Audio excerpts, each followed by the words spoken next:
మామ ఇప్పుడున్న జనరేషన్ లో మనం ఎలా బ్రతికినా, నువ్వు మంచోడిగా బతికినా చెడ్డోడిగా బతికినా ఎవరికి యూజ్ లేదు. కనీసం నీకు యూజ్ అయ్యేటట్టయినా నువ్వు బ్రతుకు.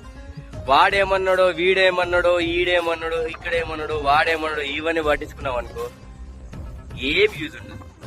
ఒకటి చెప్తా కథ మంచిగా గుర్తుపెట్టుకో. రావణుడు రావణసునికి యుద్ధం జరిగితే మనం ఎప్పుడు రావణసుని చెడ్డవాణిగా చూస్తాం. కానీ అతని పాయింట్ ఆఫ్ లో మనల్ని పోయి వెళ్లి చూస్తే అతను కూడా ఒక రాజే, మహారాజే. అతడు కూడా ఒక గొప్ప యోధుడే. మనం ఒక మనిషిని చూసే విధానం ఒక్క సైడ్ నుండే చూస్తాం, వీడు మంచోడా చెడ్డోడా అని.